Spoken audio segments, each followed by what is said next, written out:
Surprise surprise surprise আলিফ motors নিয়ে আসলো নতুন সারপ্রাইজ। সেটা হচ্ছে দেখতে পাচ্ছেন ভিউয়ার্স, আমার সামনে রাখা আছে একটি বাইক, কভার করে রাখা আছে। এটা হচ্ছে ইয়ামাহা ব্র্যান্ডের একটি বাইক, যে বাইকটি আপনারা চাচ্ছিলেন, বহু আকাঙ্ক্ষিত প্রতীক্ষিত বাইক। সেই বাইকটি আপনারা এতদিন পাচ্ছিলেন না, এখন পেয়ে যাবেন আলিফ মোটরসে। ভিউয়ার্স, আপনারা কি গেস করতে পারছেন কোন সে বাইকটি? তবে বেশি প্রেশার নেওয়ার দরকার নেই, কারণ আমরা অলরেডি আপনাকে দেখিয়ে দিব এই ভিডিওতেই কোন সে বাইকটি। তো ভিউয়ার্স, চলুন কথা না বাড়াই দেখে নেই।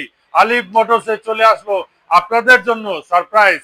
সেটা হচ্ছে Yamaha R15 version 3 matte black colour. দেখতে পাচ্ছেন ভিউয়ার্স, ম্যাট ব্ল্যাক কালারের সেই বাইকটি, লেজেন্ডারি বাইক, এখন আবার পেয়ে যাচ্ছেন আপনারা আলিফ মোটরসে।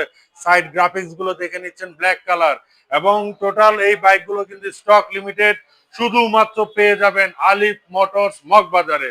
তবে ভিউয়ার্স, এর সাথে আরো একটি কালার অ্যাভেলেবল হয়ে গেছে, সেটা এখন দেখাচ্ছি না, দেখাবো নেক্সট ভিডিওতে। আর এই বাইকগুলোর বাজার মূল্য কত হতে পারে জানতে হলে অবশ্যই আপনারা এই ভিডিওতে কমেন্টস করে জানাবেন।